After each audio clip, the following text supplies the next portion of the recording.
So guys 2014ರಲ್ಲಿ out going ಕಾಲ್ ಮಾಡಬೇಕು ಅಂತಂದ್ರೆ ನಿಮ್ಮ ಫೋನ್ನಿಂದ ನಿಮಗೆ ಕೇವಲ ಬೇಕಾಗಿರೋದು 9 ರೂಪಾಯಿ.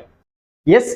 ಸೊ ಆದ್ರೆ ಈಗ ಅದು 2025 ಅಂಡ್ 2026 ಅಲ್ಲಿ 199 ರೂಪಾಯಿ ಆಗಿದೆ. ರೈಟ್, ನಿಮ್ಗೆ ಗೊತ್ತಿರುತ್ತೆ ಔಟ್ ಗೋಯಿಂಗ್ ಕಾಲ್ ಮಾಡಬೇಕಾದ್ರೆ ಏನಾದ್ರು ಎಮರ್ಜೆನ್ಸಿಯಲ್ಲಿ ನಿಮಗೆ 9 ರೂಪಾಯಿ ಮಿನಿಮಮ್ ರೀಚಾರ್ಜ್ ಹೇಳ್ತಾ ಇರೋದು ನಾನು. ಮಿನಿಮಮ್ ರೀಚಾರ್ಜ್ ಬಂದ್ಬಿಟ್ಟು 9 ರೂಪಾಯಿ ಇತ್ತು. ಸೊ ಅದನ್ನ ಸ್ಕ್ರಾಚ್ ಮಾಡಿ ರೀಚಾರ್ಜ್ ಮಾಡ್ಕೊಂಡು ನಾವು ಕಾಲ್ ಮಾಡ್ತಾ ಇದ್ವಿ. ರೈಟ್, ಸೊ ಇವಾಗ ಅದೇ ಮಿನಿಮಮ್ ರೀಚಾರ್ಜ್ ಬಂದ್ಬಿಟ್ಟು 199 ರೂಪೀಸ್ ಆಗಿದೆ.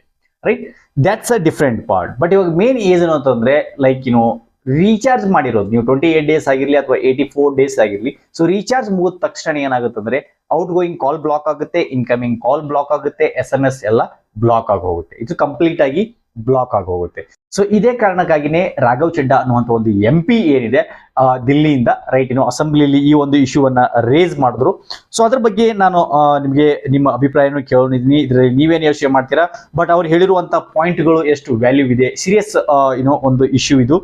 ಏನಕ್ಕಂತಂದ್ರೆ ನೀವು ನೋಡಬಹುದು, ನಾವು ರೀಸೆಂಟ್ ಆಗಿ ಅಂದ್ರೆ ಮೊದಲು ಇದೆಲ್ಲ ಜಿಯೋ ಬಂದಾದ್ಮೇಲೆ ಡ್ಯುವೆಲ್ ಫೋನ್ 4G ಫೋನ್ ಬಂದಾಯ್ತು. ಸೊ 4G ಫೋನ್ ಅಲ್ಲೆಲ್ಲ ಡ್ಯುವೆಲ್ ಸಿಮ್ಗಳ ಫೋನ್ ಬಂದಾಯ್ತು. ಸೊ ಅವಾಗ ಎಲ್ಲರೂ ಎರಡೆರಡು ಸಿಮ್ಗಳನ್ನ ತಗೊಂಡಿವಿ. ಯಾಕಂದ್ರೆ ಸ್ಟಾರ್ಟಿಂಗ್ ಅಲ್ಲಿ ಕಡಿಮೆ ಇತ್ತು ರೀಚಾರ್ಜ್ ಮಾಡುವಂಥದ್ದು. 2 ಸಿಮ್ ನಾವು ರೀಚಾರ್ಜ್ ಮಾಡಿದ್ರು ಕೂಡ ಅರೌಂಡ್ 400-200 ಅಲ್ಲಿ ಕೂಡ ಮಂತ್ಲಿ ಮುಗಿದೋಗಿರೋದು. ರೈಟ್, ಸೊ ಬಟ್ ಈಗ ಅದೇ 2 ಸಿಮ್ ರೀಚಾರ್ಜ್ ಮಾಡಬೇಕು ಅಂತಂದ್ರೆ ಮಿನಿಮಮ್ ರೀಚಾರ್ಜ್ ಅಂತಂದ್ರೆ ಅದು 500 ಪ್ಲಸ್ ಹೋಗುತ್ತೆ. ಸೊ ಮಂತ್ಲಿ 500 ಪ್ಲಸ್ 2 ಸಿಮ್ ಅನ್ನ ಒಂದು ಆಕ್ಟಿವ್ ಇಟ್ಕೋಬೇಕು ಅಂತಂದ್ರೆ. ಬಟ್ ನೀವು ಅದರಲ್ಲಿ ಡಾಟಾ ಇನ್ಕ್ರೀಸ್ ಮಾಡಬೇಕು ಅಂತಂದ್ರೆ ಮಿನಿಮಮ್ 1.5 GB 2 GB ಅದು 600 ಪ್ಲಸ್ 700 ಹೋಗುತ್ತೆ ಮಂತ್ಲಿ 2 ಸಿಮ್ ನ ರೀಚಾರ್ಜ್ ಮಾಡಬೇಕು ಅಂದ್ರೆ. ಸೊ ಅದೇ ಕಾರಣಕ್ಕಿಂದಾಗಿ ಈಗ 2 ಸಿಮ್ ನ ರೀಚಾರ್ಜ್ ಮಾಡಕ್ ಆಗೋದಿಲ್ಲ ಈಗಿನ ಒಂದು ಪ್ರೈಸ್ ವ್ಯಾಲ್ಯೂಗೆ. ಸೊ ಹಾಗಾಗಿ ಜನಗಳು ಏನ್ ಮಾಡ್ತಾ ಇದ್ದಾರೆ, ಒಂದೇ ಸಿಮ್ ನ ಮಂತ್ಲಿ ರೀಚಾರ್ಜ್ ಮಾಡ್ತಾ ಇದ್ದಾರೆ. ಸೊ ಹೀಗಾಗಿ ಜನಗಳು 2 ಸಿಮ್ ಏನಿತ್ತು, ಸೊ ಒಂದು ಬ್ಯಾಂಕ್ಗೆ ಕೊಟ್ಟಿರ್ತಾರೆ, ಇನ್ನೊಂದು ಇನ್ನೆಲ್ಲೋ ಕೊಟ್ಟಿರ್ತಾರೆ. ಸೊ ಹಾಗಾಗಿ ಇವಾಗ SMS ಕೂಡ ಅವರಿಗೆ ಬರ್ತಾ ಇಲ್ಲ. ಇನ್ನೊಂದು ಸಿಮ್ ಅಲ್ಲಿ ಬರ್ತಾ ಇದ್ರೆ ಇನ್ನೊಂದು ಸಿಮ್ ಅಲ್ಲಿ ಬರ್ತಾ ಇಲ್ಲ. ಸೊ ಹೀಗಾಗಿ ತುಂಬಾ ಸಮಸ್ಯೆಯನ್ನ ಆಗ್ತಾ ಇದೆ ಜನಗಳಿಗೆ. ಸೊ ಅದೇ ಕಾರಣಕ್ಕಾಗಿನೇ ರಾಘವ್ ಚಡ್ಡಾ ಅನ್ನುವಂತ ಒಂದು MP ಏನಿದೆ, ಆಪ್ MLA MP, ಸೊ ಅವರು ಅಸೆಂಬ್ಲಿಯಲ್ಲಿ ಈ ಒಂದು ಇಶ್ಯೂವನ್ನ ರೇಸ್ ಮಾಡಿದ್ರು. ಸೊ ಅವ್ರು ಹೇಳೋ ಪ್ರಕಾರ ಏನು ಅಂತಂದ್ರೆ, ನೋಡಿ ಸಿಮ್ಮು ನಂದು, ಮೊಬೈಲು ನಂದು ಅಲ್ವಾ. ಸೊ ಈಗ ಕಂಪನಿಗಳೇನಿದೆ ಅದನ್ನ ಕಂಟ್ರೋಲ್ ಮಾಡ್ತಾ ಇದ್ದಾರೆ. Why should telecom company block incoming calls? Right, ನಮಗೆ ಕಾಲ್ ಮಾಡ್ಬೇಕಂದ್ರೆ ಇವಾಗ ಕಾಲ್ ಹೋಗೋದು ಆದ್ರೆ ಔಟ್ ಗೋಯಿಂಗ್ ಕಾಲ್ ಬ್ಲಾಕ್ ಮಾಡಿ ಅದು ಅಂಡರ್ಸ್ಟ್ಯಾಂಡಬಲ್.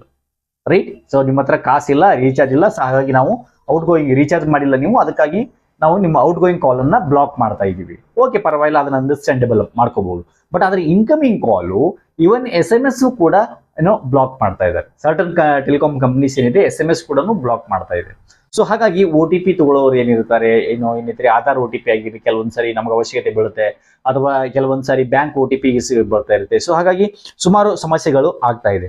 ಸೊ ಬಡ ಜನಗಳಿಗೆ ಏನಿರುತ್ತೆ, ಇದು ತುಂಬಾನೇ ಎಫೆಕ್ಟ್ ಆಗಿರ್ತಾ ಇದೆ. ಡೈಲಿ ವೇಜರ್ಸ್ ಆಗಿರ್ಬೋದು, ಅಥವಾ ಪೀಪಲ್ ಇನ್ ವಿಲೇಜಸ್, ಹಳ್ಳಿಗಳಲ್ಲಿ ಇರುವಂತ ಜನಗಳು ಸುಮಾರು 2 ಸಿಮ್ ಅನ್ನ ಅವರು ಯೂಸ್ ತಗೊಂಡಿದ್ರು ಮೊದಲು. ಇವಾಗ 2 ಸಿಮ್ ನ ಇವರು ರೀಚಾರ್ಜ್ ಮಾಡಕ್ ಆಗೋದಿಲ್ಲ, 600-700 ಕೊಟ್ಬಿಟ್ಟು. ರೈಟ್, ಸೊ ಇದೇ ಕಾರಣದಿಂದಾಗಿ ರಾಘವ್ ಚಡ್ಡಾ ಅನ್ನುವಂಥ ಒಂದು MP ಏನಿದೆ ಅಸೆಂಬ್ಲಿಯಲ್ಲಿ ಈ ಒಂದು ಇಶ್ಯೂವನ್ನ ರೇಸ್ ಮಾಡಿದ್ದಾರೆ.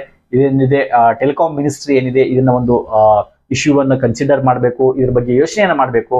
ಅಟ್ ಲೀಸ್ಟ್ ಏನಿದೆ ಒಂದು ಇನ್ಕಮಿಂಗ್ ಕಾಲ್ ಅಂಡ್ ಈ SMS ಏನಿದೆ ಒಂದು ಕಡಿಮೆ ಬೆಲೆಯಲ್ಲಿ, 10 ರೂಪೀಸ್ 15 ರೂಪೀಸ್ ಅಲ್ಲಿ 180 ಡೇಸ್ 200 ಡೇಸ್ ಅಂದ್ರೆ ಕೇವಲ ಇನ್ಕಮಿಂಗ್ ಕಾಲ್ಗೆ ಮತ್ತು SMS ಗೆ ಏನ್ ರಿಸೀವ್ ಮಾಡ್ಕೊಳಕ್ ಅಷ್ಟೇ. ಔಟ್ ಗೋಯಿಂಗ್ ಬೇಡ ನಮಗೆ, ನಾವು SMS ಕಳಿಸೋದು ಬೇಡ, SMS ಔಟ್ ಗೋಯಿಂಗ್ ಕಾಲು ಕೂಡ ನಮಗೆ ಫ್ರೀ ಬೇಡ.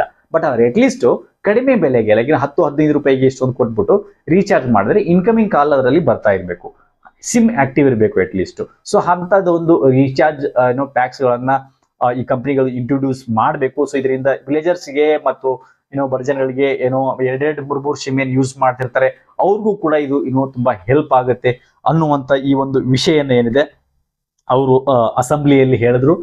ಐ ಥಿಂಕ್ ಇದೊಂದು ತುಂಬಾ ಇಂಪಾರ್ಟೆಂಟ್ ಆದ ವಿಷಯ ಇತ್ತು, ಅಸೆಂಬ್ಲಿಯಲ್ಲಿ ರೇಸ್ ಮಾಡಬೇಕಾಗಿತ್ತು, ಅವ್ರು ಮಾಡಿದ್ದಾರೆ.